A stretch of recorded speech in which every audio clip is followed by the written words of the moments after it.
Welcome, everyone, to our Candlewick Holiday House and Peachtree new book preview for spring 2026. I'm Terry Borzamato Greenberg, Vice President of School and Library Marketing for our group, and I am thrilled to have our team share with you a selection of our upcoming titles. And I am just adjusting where I am looking because I have notes popping up. So we've got books from all three publishers and our imprints. They include MIT Kids and MIT Teen Press from Candlewick, Neil Porter Books and Pixel and Ink from Holiday House. We also have Peachtree's eponymous imprint, Margaret Quinlan Books, along with Peachtree Teen, which published this year's Prince Honor-winning Compound Fracture by Andrew Joseph White. We are thrilled to have two talented creators with us today to talk about their books.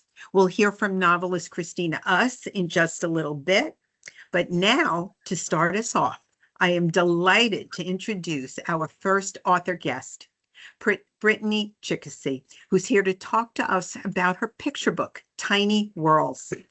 In addition to being an incredible artist and writer, Brittany has also spent many years working at public libraries. Hooray! She has illustrated several books for children, including The Kitten's Story, a mostly true tale by Emily Jenkins, and No More, Senora Mimi, written by Meg Medina, which came out last year. We are so excited to have Brittany here to discuss the first book that she has both written and illustrated. This is a beautiful, moving story that celebrates the relationship between child and grandparent while exploring the very important tiny worlds that exist everywhere you look. Thank you for joining us, Brittany. Over to you. All right, well, thank you so much for having me. It is such an honor to be here.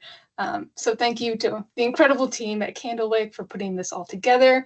And thank you to all the librarians and teachers and book enthusiasts who could join us today. I'm so excited to share Tiny Worlds with you. My debut as an author, and this is a story that has been with me for a long time. So if you could go to the next slide. Thank you. So this is a heartfelt intergenerational story, and it's about a young boy who often visits his grandma. And while grandma's house isn't all that big, there's still plenty of room for his tiny world, as you can see. And this young boy wants nothing more than to spend all day, right, in the world of his creation, building, exploring, making up stories. But grandma has other plans. Next slide, please. So throughout the story, grandma takes her grandson to these busy, loud parks or these overwhelming zoos, or they go on these impossibly long hikes where it's always go, go, go. Next slide, please. So each time, the little boy manages to slip away, and he finds a tiny world nearby where he feels much more comfortable and in control, whether it's a small stream or a pond or a fallen log in the forest. And near the end of the story, when he shares his worry that he must be the only one who sees the wonder, the magic, and the little worlds he discovers, grandma finally listens. And she finally realizes what she has been missing all along. So my hope with Tiny Worlds is that children who are perhaps introverted or quieter will see themselves in these pages, right, or in the illustrations. Or perhaps a child with sensory sensitivities, such as when I experienced when I was younger and still do. I was very much that kid who would be playing in the dirt, rescuing bugs during recess instead of playing on the playground. So I hope that young readers will see that it's okay if they need to step away from these overwhelming situations, right? It's okay if you experience the world differently and at a different speed. In fact, I think that experience, that unique perspective, is something that should be celebrated and should be shared with others. So I'm also hoping that this story will be a gentle nudge for caregivers, especially when it comes to engaging in play. As you can probably tell, I'm a big proponent of imaginative play. I think it's incredibly important for kids to engage in, and really it's just crucial from a developmental standpoint, right? I mean, think of all the skills that they're developing during pretend play. Social skills, problem solving, fine motor, creativity, critical thinking, goes on and on. So we should encourage this type of play at all costs, right? But sometimes what I see at the library where I work, children will be engaged with toys or trains on the floor, and their caregivers will be sitting on their phones, distracted, completely detached. And that makes me sad. So this story is a little reminder, right, for us to take a break from that hustle and bustle, the deadline, the distractions, and just to be present. And if you go back one slide, sorry. Okay, yes, you'll notice in these illustrations, right, grandma is there, but we only really see part of her, right? So we see her shoes, or we see her reflection in the water. She's not fully in the picture. And then if you go to the next slide, thank you. Okay, it's not until the end that she is fully in the picture, where she truly enters her grandson's world and meets him where he is. Really, I'm convinced that there's no greater honor than when a child invites you into their world, especially a world of their creation. And we'd be silly to turn down that invitation, right? So let's explore with them. Let's ask them questions, encourage their play, encourage that curiosity. And you'll never know where you end up that day, right? What will we discover together? And then last slide here. So real quick, this is just, for those of you who are interested, a quick peek into what my drawing process looks like. Starting with a sketch and then moving into blocking in the value. So I'm still working in black and white for quite a while. And then I add color. And then I add all the fun little details. So yes, that is all I have. Thank you for letting me share Tiny Worlds with you. And I will be in the chat if you have any questions, and I'll be at the end for questions as well. So thank you. Thank you, Brittany. That was just lovely. And it was so nice to see everyone's comments as you were speaking. It was so great to hear about your drawing process as well. Thank you. So now we are ready for some new book presentations, and I'm going to turn this over to Dana, who will introduce you to some of our upcoming board books for the very youngest readers. Yes, hello everyone, and thank you so much for joining us. I'm Dana Eager, Marketing Manager in the School and Library Department, and I'm so excited to kick off our preview of Spring 2026 titles with an introduction to 3 wonderful reissues and original board books. First up is Hello Sun.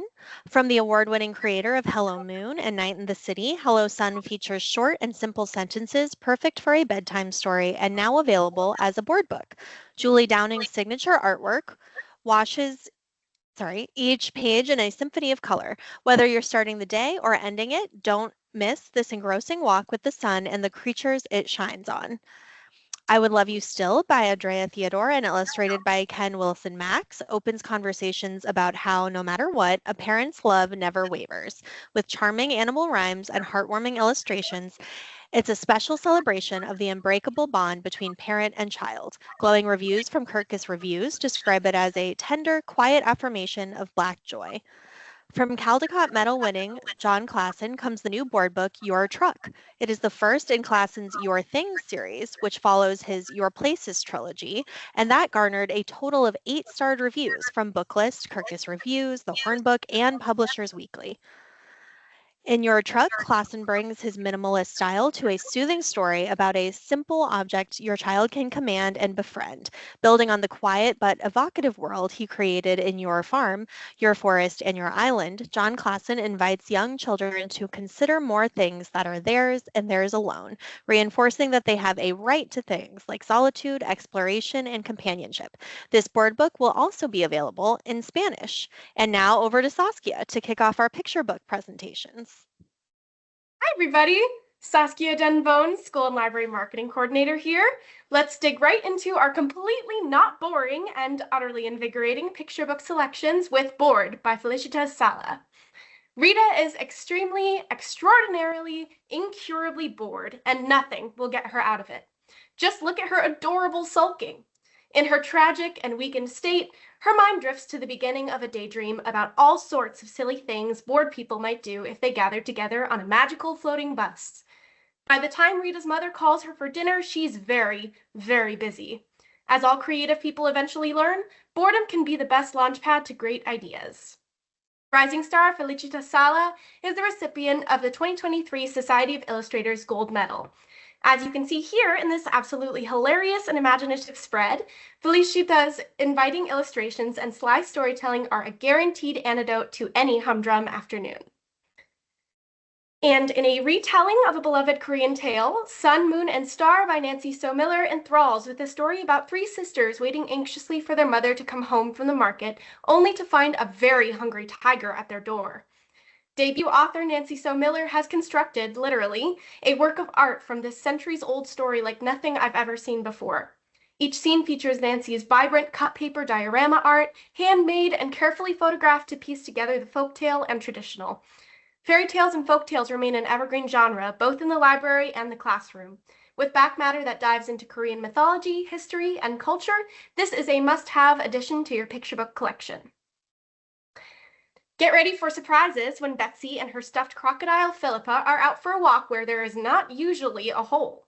Then something comes out of the hole. Surprise, it's a banana. Followed by a number of other unexpected items. Betsy is content to sit back and watch what happens like a fun movie, but when Philippa disappears down the hole, Betsy has to brave the surprises to find her. From a master picture book creator, Daisy Hurst, comes a tale of friendship and sharing, packed with hilarity and perfect for read-aloud story time.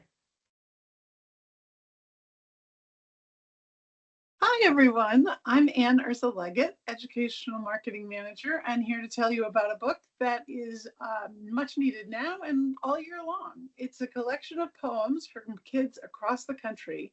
Thank You School takes the time to thank everybody who contributes to the school day, from custodians to their teachers to their bus drivers. Christopher and Sydney Taylor award-winning author Louise Borden, who is also a former teacher, pays tribute to every unsung hero of children's lives, teaching both gratitude and finding positivity in the everyday. With gently textured illustrations from Paige Kaiser, this is an essential back-to-school pick. We are thrilled to have on our spring list this stunning debut picture book by Frederick Joseph, two-time New York Times bestselling author of This Thing of Ours and The Black Friend. Everyone in Henry's family loves plants and gardening. So why can he never get his little plant to grow? His mom has been able to grow anything since she was young, and she even cultivated a whole orchard to help feed people who are hungry. People and seeds have a lot in common, his mom likes to say. If you want them to grow strong, nourishment and sunlight aren't enough. They also need hope. When Henry's mom becomes sick and it looks like she may not recover, they also need hope. But this belief that she's sown in her son becomes key to what happens next. With uplifting art by New York Times bestselling author Paul Kellum, this is a big-hearted story about keeping hope alive in the face of grief and a gentle allegory about healing a fragile planet.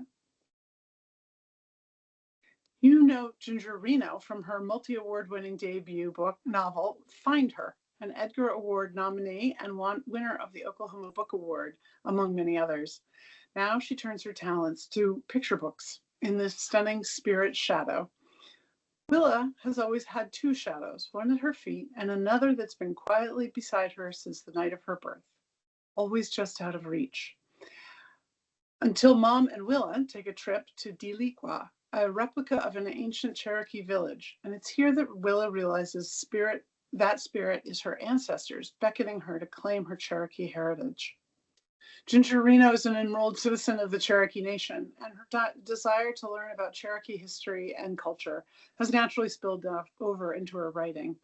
Beautiful illustrations by debut illustrator Mary Lupton are filled with nods to Cherokee beadwork, weaving, and syllabary. And then Willa's story is suffused with love, including a moving conclusion for children everywhere to embrace their own ancestors. And now for some nonfiction.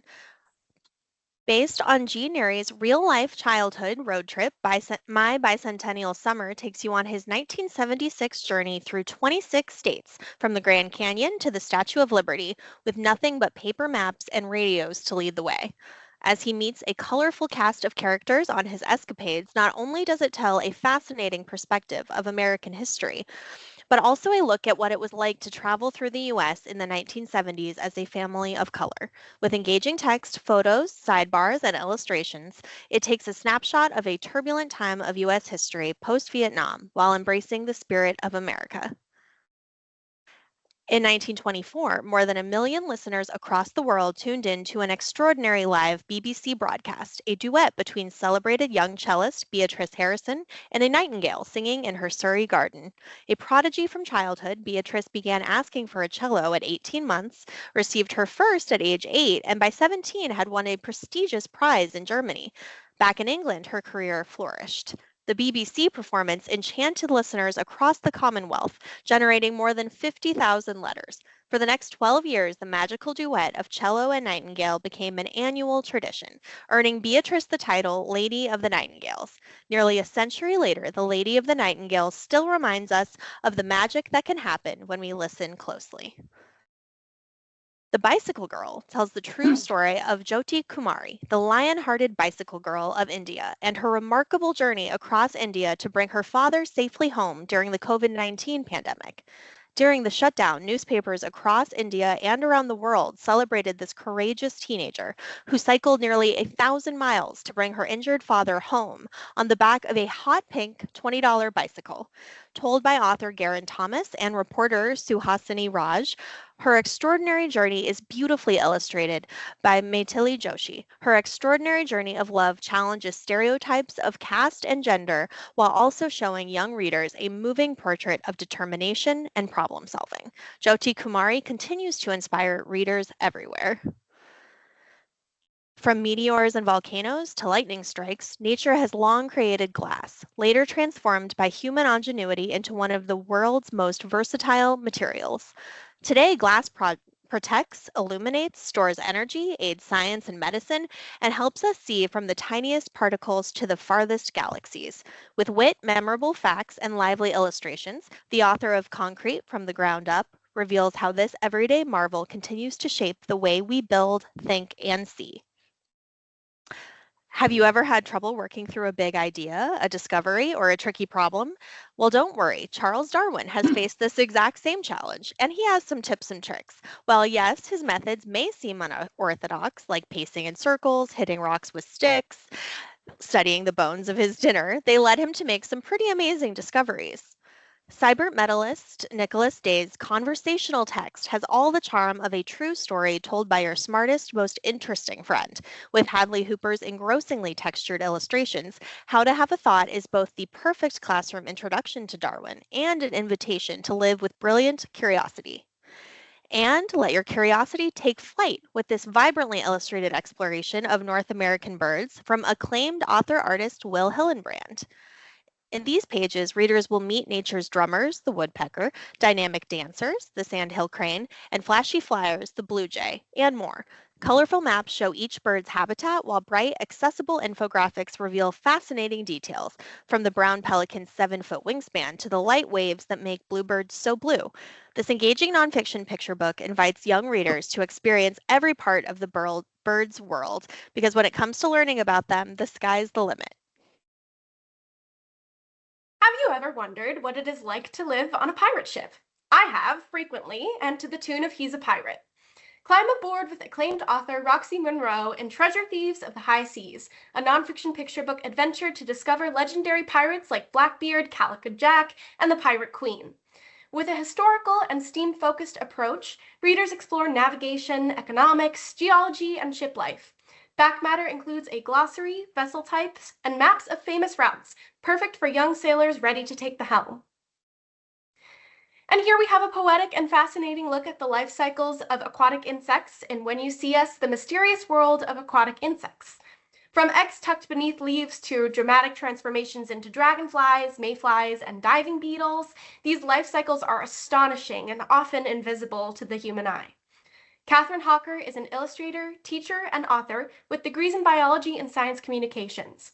Expert lyrical narration, combined with Svabu Kohli's lush illustrations, invites readers to see these overlooked insects in a new light, highlighting their vital roles in ecosystems. Back matter provides additional scientific details for curious readers. Now, who's just kicking for the upcoming FIFA World Cup? If you or your young readers are soccer fans, we've got just the fix for you in World Soccer Kings. Coretta Scott King, author winner and this year's recipient of the NCTE Award for Excellence in Poetry, Charles R. Smith Jr. volleys exuberant poems that bring soccer stars to life, energized by his signature wordplay and dynamic action photographs. Mercurial Lionel Messi, hat-trick hero Erling Haaland, record-breaking Cristiano Ronaldo, and Spitzer Kylian Mbappe leap off the page in this high-energy collection. Stylized photographs showcase each player in action, while endnotes provide background on the athletes and illustrate how Smith's poetic forms highlight their unique talents. This is the third volume in Joy Hakim's Discovering Life Stories series, and this time we're exploring the world of genetics and where its study began. The book asks, is there a recipe for living beings? And if there is, where is it hidden? With the help of powerful new microscopes and x-rays, scientists peer ever closer into cells, searching for answers. Genetics continues to be an important area of research today, and this nonfiction title provides an introduction for budding scientists. Teens will be drawn to How to Survive the End of the World, this debut graphic novel from Katie Dowdy. This YA nonfiction blends science and history in a timely exploration of our chances of surviving disasters, such as plagues, global warming, and alien invasion. For apocalypse aficionados, the morbidly curious, and the just plain curious, this is your antidote to existential dread, an imaginative and ultimately hopeful take on humankind's ability to survive the odds. We have three new and updated editions from the genius that is Gail Gibbons coming to you this spring. Gail is a beloved classroom staple. She is the Regina Medal-winning author of more than 120 books, who has been called a master of picture book nonfiction by Booklist. Her books are known for their expert delivery of accessible information on a wide variety of topics, with research that comes straight from the source. The Reasons for the Seasons and Transportation are now available in Spanish, and you can fly high with Bald Eagle in the new and updated edition of this Gail Gibbons classic. This updated edition, vetted by an expert, includes the latest scientific information about bald eagles, our iconic national bird and symbol of freedom, how they fly, where they live, how they raise their young, and much more. Well-labeled diagrams and illustrations show their physical traits. Make sure to check out gailgibbons.com for extensive educational resources and the full listing of her substantial book collection. We are so happy to be publishing an assortment of new titles in Espanol featured here, including books published simultaneously in English and Spanish, and old favorites that are releasing in Spanish for the first time. John Klassen's Your Truck is also publishing in Spanish this spring, as I mentioned earlier, joining our extensive Klassen in Spanish collection. You can find the full list of the curated Spanish language titles on our website, and the links are now in the chat. And now on to early readers and chapter books. Just because you're small doesn't mean you can't be brave. Meet Marty Moose, not a moose, but a mouse, who is ready for his first day on the job as a mail mouse for the Little Ditch Post Office. With his scrappy friend Nibbles, Marty faces pesky neighbors and tricky deliveries, learning independence, courage, and friendship along the way. Claire Powell, the illustrator of the Montgomery Bonbon series by Alastair Beckett King, makes her authorial debut with this delightfully humorous chapter book series launch, where her talent explodes across every page. Lively illustrations and a charming narrative make the series debut perfect for newly confident readers. And you already know and love the King and Kayla series from Dory Hillestad Butler, and now Dory is bringing her canine inspiration to an all-new series with even more adorable doggies and double the problem solving, perfectly tuned to emerging readers. Dog Days features 9-year-old Hazel and friends Casey and Jonah, who all work through the cuddles and chaos at Grandma's Doggy Daycare. With sweet illustrations from Genevieve Coate, this series explores family dynamics, cooperation, and responsibility, all conveyed through thoughtful, gently humorous stories. Now on to our award-winning I Like to Read series for emerging readers, with 2 titles coming out this spring.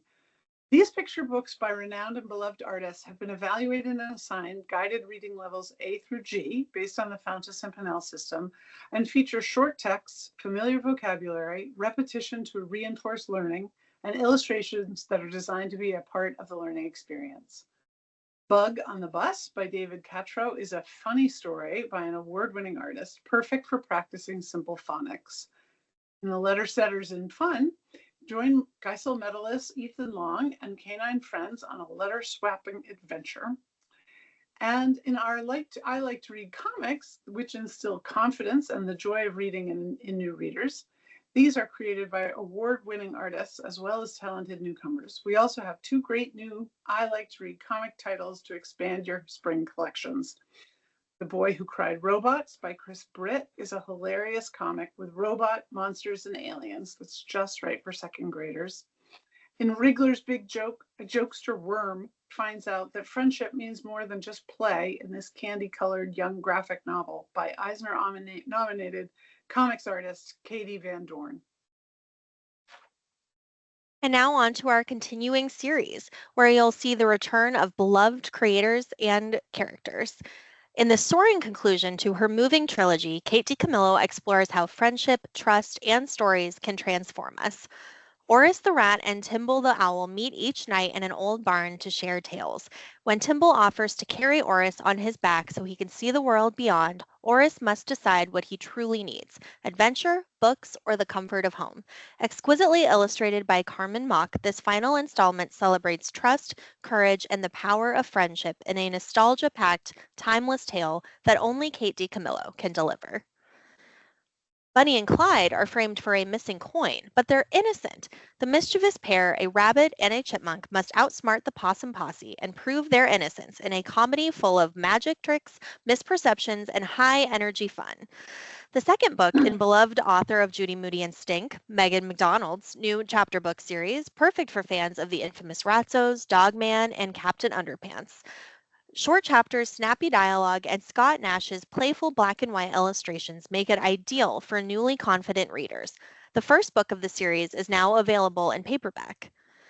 Another title from the Queen of the Chapter book, Eliza returns for a magical adventure when a band of mischievous hobgoblins follows her home through the teeny tiny fairy door.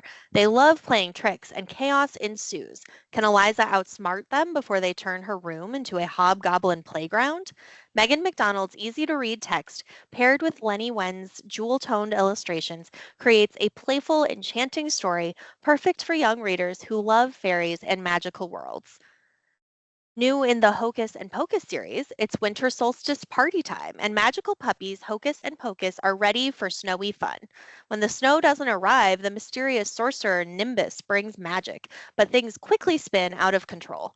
Hocus Pocus and their friends must work together to save the day in this heartwarming, spell-filled winter adventure. Author A.R. Capetta, creator of costumes for time travelers and the Heartbreak Bakery, lives in the mountains with their family and the 2 mischievous dogs that inspired this whimsical tale. We have the 5th and 6th titles in the chapter book series starring unicorn-loving Claudia, a girl who not only finds out unicorns are real, but actually gets to live with them. In Frozen Palace, readers will get to explore another region in this magical world when Claudia's class goes on a field trip to the Frozen Palace, a castle made entirely of ice. And in rainbow roller skates, there are not only magical flying buses and magical flying unicorns everywhere, there are also flying rainbow roller skates. Best-selling children's author Anna Punset delights readers again. And now back to Saskia to tell us some more about middle grade titles. Calling all theater kids, spotlight stealers, hallway belters, and now front and center, the techies. In the sequel to Setting the Stage, it's 1 week until opening night of Curie the Musical, and everything is falling apart. The set has collapsed, the crew's headsets are broken, and Ella, the stage manager, just quit. Willow, the soundboard operator, is plotting a prank that could spark an all-out war. Caught in the chaos are Levi, the tech lead, and Rosa, the show's star. Can they bring the cast and crew together in time to rehearse, or will the drama backstage ruin their showmance? The teachers call it Tech Week, the kids call it Hell Week. Either way, the drama is real, so make sure to hand this one to the tweens who love contemporary, realistic fiction with a dash of stardust. I am so excited to tell you about the second book in this fascinating middle grade fantasy series from Jennifer Bell, a former children's bookseller and an internationally best-selling author. In this next installment of Magicalia, Thief of Shadows, Kosh is accused of being the infamous thief known as the Shadowsmith, and he and Bitsy are forced into hiding to clear his name. Packed with magical creatures born from emotions, Magicalia weaves together science, gaming, and adventure, an irresistible pick for fans of Pokemon and Skandar. In this richly imagined world, conjurers belong to 6 unique guilds, each defined by their own skill and color, inviting readers to dream about where they'd fit in, just like choosing covens and witchlings. A fast-paced, fantastical page-turner that promises endless adventure for even the most reluctant of readers. Next up, we have the follow-up to Kate McGovern's Welcome Back, Maple Meadow Cohen, which was selected for the Massachusetts Book Awards must-read books list. At first, she's unsure about running for sixth grade class president. Her friends are drifting away, her family can't afford a rent increase, and even her favorite tree has been cut down. But when Maple sees the chance to make real change, she jumps in. After a local fire displaces families, she campaigns to help them. Facing anonymous attacks on her reading struggles, Maple stays determined, running with a slogan that reflects her truest heart, Maple for the people. This is a truly heartfelt coming-of-age story centering a fierce and lovable narrator and published in a dyslexia-friendly font. In a kingdom ruled by a capricious king, the castle rests on the backs of 24 goats, and the welfare of these goats rests on the back of a girl called Bernadette. So, when one goat escapes, it's up to her, with the help of a very forgetful wizard and the boat that does not grant wishes, to bring it back safely. Seems simple, right? But the story gets all mixed up when the chapters get out of order and the author, a character himself, scrambles to get the ending straightened out. Award-winning picture book author and illustrator Philip Stead makes his novel debut with a potion, a powder, a little bit of magic, and flips the genre on its head with laugh-aloud gags, fourth wall breaks, and of course, riveting illustrations. We all love a good series launch, especially when it is this gripping new middle grade fantasy adventure trilogy from former UK Children's Laureate and winner of the Yodo Carnegie Medal for Writing, Joseph Coelho. 12-year-old Relic Hamilton lives quietly above his grandfather's antique shop until polishing a brass lamp unleashes a sinister genie that feeds on hope. Soon, Relic is swept into the hidden world of genie hunters, joining Professor Latimer and the fearless Dr. Raffaella on a mission to stop rogue genies before they destroy the world. Fast-paced, funny, and thrilling, this first in a trilogy, brought to life with dynamic black and white art by Hyun Song-wi, blends Ghostbusters, Raiders of the Lost Ark, and Pokemon with a genius twist. See what I did there? Anyways, now for more book title puns with a grand series launch featuring my new favorite dog in literature. Edmund, a golden doodle and self-proclaimed British gentleman, is trained as a seizure alert dog and dreams of serving the king at Buckingham Palace. But when his owner passes away, he's adopted by Wild West Willie, a quirky veteran and wannabe ghost hunter. Together, they head to the Grand Canyon to solve a decades-old disappearance. Edmund, who can actually see ghosts, must decide if helping Willie is his true calling after all. From the best-selling author Dusty Bowling, this illustrated chapter book series is packed with humor, bits of Western history, and ghostly fun sure to become a favorite of librarians and young readers alike. A powerful new middle-grade novel from Ross Montgomery, Kate Greenway Medal nominee, acclaimed author of a New York Times bestseller, I Am Rebel. When his grandfather dies and enemies threaten the kingdom, Tick, nicknamed Small Wonder, must journey to the king's keep within 6 moons to warn the ruler. With his little brother in tow and loyal horse at his side, he braves forests, mountains, and rogues, determined to honor his grandfather's final words, "Make it count." This is a heartwarming middle grade adventure about the bond between two brothers, their faithful horse, and a surprising legacy. A deserving follow-up to I Am Revel from a beloved author twice shortlisted for the Costa Children's Book Award. If you're looking for comics and graphic novels for older readers, we've got just the thing, with some funny and really inventive stories that will pop off your shelf. Koroba, The Case of the Missing Kolo. In this, you meet Koroba, a bold young detective in Makoko. When her friend's piggy bank disappears just before the Harvest Festival, 10-year-old Koroba launches a full investigation. With her dog Poppy and her friend by her side, she follows clues through the vibrant Nigerian village she calls home. Makoko, often called the Venice of Nigeria, is brought to life with stunning detail by Onajen, from stilted houses to boat-filled waterways. With a fresh, unforgettable backdrop, this first in a new graphic novel mystery series is perfect for young middle graders who love investigators and clever whodunits. Serendipity is class president, star athlete, and lead in the school play. She wins at everything. But after a mishap at the town carnival, she's convinced her luck has run out. She's cursed. This graphic novel follows Serendipity as she scrambles to reverse her bad luck before everything unravels. Perfect for middle schoolers and overachievers, it's a warm, funny reminder that stepping back doesn't mean stepping down, and that sharing the spotlight with friends might be the luckiest thing of all. At a time when tween anxiety runs high, this story offers a meaningful look at the pressures girls face to succeed socially and academically. The first book in the series from Eisner and Harvey Award-winning Scott Kurtz was nominated for numerous state reading lists, a Junior Library Guild Gold Standard selection, and an ALA Best Graphics Novel for Children Reading List selection, as well as a YALSA Great Graphic Novels for Teen List selection. In the second installment, Val, Kate, Alan, Andrew, and Darius are excited for Camp Owl Care until they're split into rival houses. Can the Table Titans stay united through the quest, riddles, and camp-wide competition? Blending fantasy with fun, with a slice of life humor set in the player versus player universe, it's a heartfelt coming-of-age story. Think middle grade D&D club meets summer camp LARP. We will finish up our presentations for the day with what's new in YA. Debut author Mark J. Gregson rocked the YA dystopian world in 2023 with his instant New York Times bestselling Sky's End, the thrilling, adrenaline-filled opener to the Above the Black trilogy, which has made countless state award and Battle of the Books lists. Now strap in and board Conrad's skyship to face the final boss in Downfall. Mayhem has erupted in the Skylands. Uncle's iron-fisted grip has eroded peaceful governance, and the meritocracy hovers on the brink of civil war. Disowned once again, teenage hero Conrad is sent to invade the Below's colonies, where Conrad is left for dead. Rescued by an old enemy, Conrad finds shelter on a faraway island in the Eastern Airs. Conrad undergoes training from the king's enemies and takes to the dueling pits, where he competes for the status to challenge Uncle once and for all. Can a dead prince rise again, or will Conrad succumb to the brutal horrors of his world? Mark J. Gregson's action-adventure revels in gory monster battles and a morally gray dystopia that is strikingly imaginative. This series is a must-have for your YA collection, especially with Sky's End now available in paperback and Book 2, Among Serpents, out in paperback this December.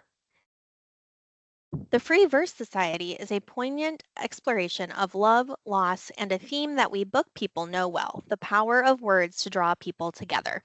No one in Del Rey knows Jay Ofenyo's story, that she's a teen mom who placed her baby for adoption, and she intends to keep it that way.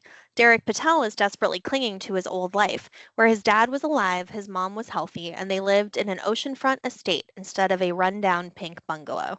As the newest members of the Poetry Club, Jay and Derek are tasked with planning the end of semester reading. While Derek is hell-bent on keeping his broken family a secret, Jay is desperate to prove to her uncle that she's more than a walking statistic, which means guarding her heart against Derek, who her uncle thinks is no good.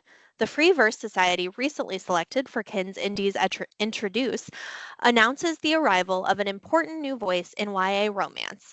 Delali Ajoa delivers a striking debut, perfect for readers who love classic tropes of forced proximity, opposites attract, and enemies to lovers, all steeped in wonderfully lyrical and potent storytelling. And I love all those things. If you're like me, you love a good romance, and this one also doesn't disappoint. Bethany Rudder's YA novel is a sporty and body-positive rom-com about 16-year-old Ruby. When her brother bullies her about her weight, she ends up agreeing to run a 5K in an effort to prove to him and to herself that there is nothing wrong with being fat. There's just one problem. She can't run. The cute new boy next door can, however, and when Ollie offers to help her train, Ruby takes him up on it, even if it means he'll see her at her sweatiest and most vulnerable. Cue a swoon-worthy romance perfect for anyone who has been marginalized in sports or just loves a happy ending. And author Bethany Rudder will be talking about Slow Burn on the Stories with Heart panel at LibraryCon Live on Thursday, November 6th. You can register at the QR code that will be at the end of our presentation, and it'll be on our digital goodie bag. When 17-year-old notorious Type A Mina receives an invitation from an aunt she's never met to visit the Haikal mansion, her mother's childhood home in Egypt, Mina accepts. She can't resist the chance to learn more about her roots or what happened to her mother. But when Mina returns from Egypt, she doesn't come back alone. A sinister entity follows Mina from the Haikal mansion to her tiny California town. Mina is forced to abandon her friends, her father, and everything she loves in order to prevent the entity from violently possessing them. Isolated and fighting for her life, Mina must seek help from an unlikely ally, Jesse Talbot, the mortician's hostile son. As Mina and Jesse dig deeper into Mina's family lore, they uncover a bloody debt that must be satisfied if Mina wants to finish her senior year alive. Fans of horror and readers seeking Arab American representation in the speculative fiction space will not be disappointed with Sarah Hashem's Where No Shadow Stays. Last but certainly not least, I am so excited to tell you about this fiery romantic fantasy that explodes with the same queer tension, magical industrialization, and class revolution themes that made Arcane a #1 Netflix sensation. Josephine Haven is about to find out exactly where she fits into the march of progress. Her outbursts are infamous at the House of Industry, where the school for children who can wield radiance, and electricity like magic. Her fiery nature is at odds with the core tenet of the house: never form attachments. If she is meant to feel nothing, why are her emotions so volatile? No one is surprised when Josephine is banished from the city to a remote mission. In Frostbook, she must work under the standoff Julian, the former golden boy determined to watch her fail. And then there's Ezra, the flirtatious stranger who's a little too curious about how the mission operates. As Josephine questions the system that raised her, she must decide what she's willing to sacrifice to expose not just corruption within the house, but the devastating truth about the radiance in her core. This is an all-in epic steampunk dystopian that you won't want to miss. And now, back to Terry, who will introduce our wonderful closing speaker. Thank you so much, Saskia. We are delighted to have Christina Uss here with us today. In addition to being an author of several wonderful novels for young readers, Christina has written for many magazines and newspapers about bicycling. Her debut novel, The Adventures of a Girl Called Bicycle, was selected for the Texas Bluebonnet Award Master List and was named to many other child-voted state award lists. Christina loves riding her bicycle, lives in Massachusetts, and works at a library, yay, as a circulation supervisor.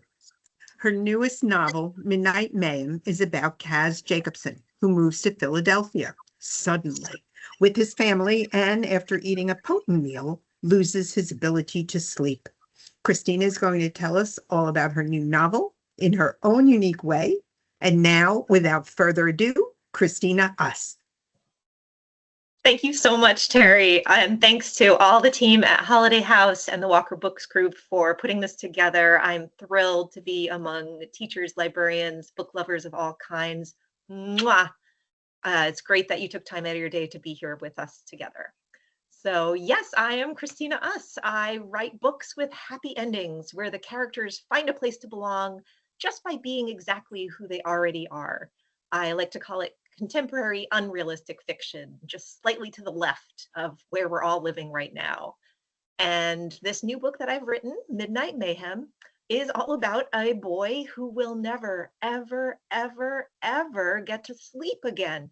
And boy, oh boy, is he ever bored. His parents will not let him go on screens at night, and no one else is awake to be with him. It does not help that he just moved to Philadelphia and he does not have any friends yet. So Kaz sets on a quest to cure his nighttime boredom. And I wrote a song about some of the things he tries to achieve that quest. I'm calling it The Song That Cures Boredom, and I hope that you like it. Some people say that it's good to be bored. Those people are wrong and they should be ignored. Boredom feels bad, you want it to end. It's our body's way of saying, go find a friend. How far would you go to not be bored? Would you grab a skunk right off the floor? Would you play a game? Would you talk to your pants? Would you hunt for ghosts? Would you do a new dance? Would you juggle a chainsaw while you travel to France? Unless you had absolutely no way of getting to France, in which case maybe you would just juggle the chainsaw in Philadelphia. How far would you go to cure your boredom? How many yummy things would you eat? Maybe 4 yum. Cheese fries, a pretzel, a root beer float, orange juice mixed with mayonnaise, would you put that down your throat? Bananas, cookies, pie, do these get your vote? And in case you're wondering, I have no interest in ever trying orange juice with mayonnaise. If I were bored or not bored, or just basically awake at any time, the thing I want to eat is hot buttered popcorn. Thank you for asking. When boredom finds you, maybe read a good book. I wrote Midnight Mayhem, please come have a look. If it makes you happy, then I'm happy too. So let's cure some boredom with a chapter or 2 or 23. So I see that you now know something I do when I'm feeling boredom. My ukulele comes out. And what else I would like to tell you about my book today is when you have readers come ask you, hey, this book, Midnight Mayhem, what kind of book is it? Would I like it? At the library where I work, kids are always asking me to recommend funny books. So I set out to write a book that was kind of ridiculous. This was inspired by a very funny book series that I loved as a kid. I'd love to know if anyone else here is a fan of Daniel Pinkwater. He wrote a series called The Snark Out Boys, where 2 boys are sneaking out to go see movies at the Snark Theater. And they meet all kinds of people, eat all kinds of food, solve mysteries, save somebody's uncle, generally have cool adventures. And what I wanted to bring into this book was that same sense of I'm laughing, but I'm also having a feeling that adults are doing a lot of cool things at night that they're not telling kids about. And I always thought I should keep my eyes open and discover stuff on my own. So I'm hoping readers will find that in this book. But my greatest hope is it's going to make people laugh. Another way this idea for the book got born was about making friends when you move to a new place, where everywhere you go is someplace you've never been before. So I moved when I was 11 years old, and it felt like the end of the world. I even told my parents that I would stay in New Jersey while they moved to Massachusetts, and they could come back and visit me if they wanted, but I was not going with them. This did not work out. And it probably doesn't for any other kid who has tried it. And I want to incorporate that feeling into Midnight Mayhem. Kaz, very luckily, my character, does meet an amazing new friend, Floyd. Unfortunately, he has wonderful ideas of how to cure boredom that somehow turn into mayhem very quickly. The last thing I wanted to make sure was in my book of ridiculousness was the theme of how much I love food. All of my books incorporate lots of food into them. I also wanted to emphasize how much I love food in Philadelphia.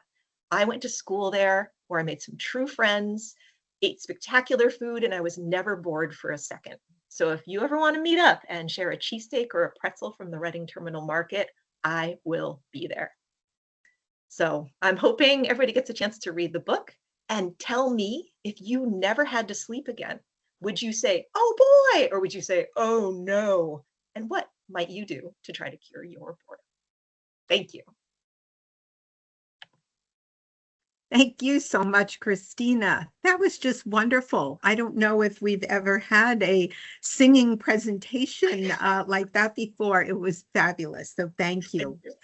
So we do have a few minutes if anybody would like to pop some questions into the chat for either Christina or Brittany. They would be happy to answer those. And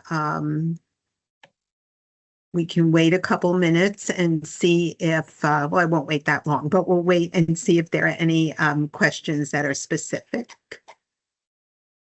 And while we're waiting, I can just, we can go to the next slides, and then we'll come back and see if there are any questions. Thank you again, Christina. So thank you all for joining us today. We really have had such fun introducing our upcoming books. We're thrilled that you've had a chance to hear directly from our amazing creators, Brittany and Christina.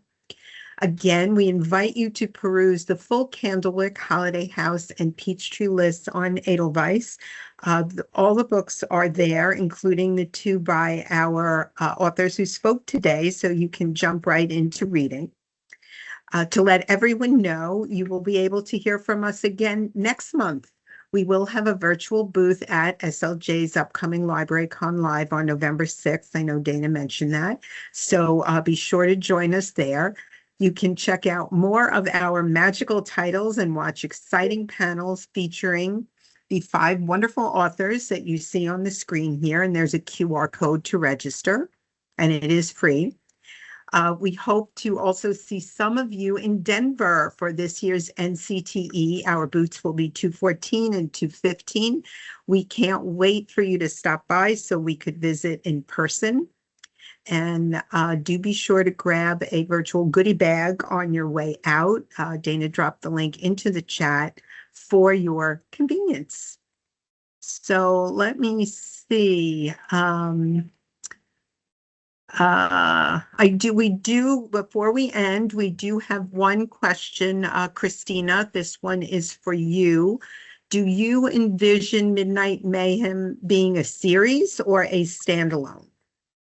Ooh, very good. I did write it as a standalone, but the characters Kaz and Floyd could absolutely have more adventures because they're not going to be sleeping anytime soon.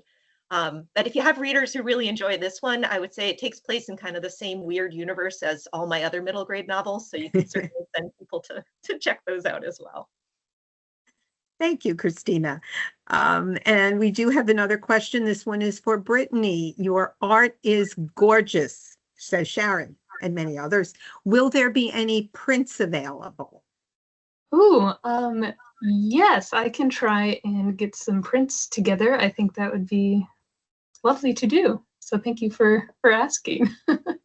And I want to know, Christina, how long have you played the ukulele? Oh, that's such a good question. For over 20 years. Wow. And I don't think I'm very good at it, but boy, do I have fun. That's all that matters, right? Well, you did sound pretty good to us. So thank you for that. Okay. So I think we are good. So I would like to give a special shout out, a thank you to Dana, Saskia, and Anne for your thoughtful presentations today. Thank you too to our intrepid Lindsay from our sales team, who is behind the scenes running the presentation. You did an amazing job. Everyone really did a spectacular job. So have a fabulous rest of the day, everyone, and a great weekend. And if you have any questions, we love to hear from you. So please feel free to reach out to Dana. Her email's on the screen, or any of us on the school and library team. And be sure to follow us on social media, sign up for our e-newsletters and e-blasts if you haven't already. So thank you again, and have a great, great weekend, everyone.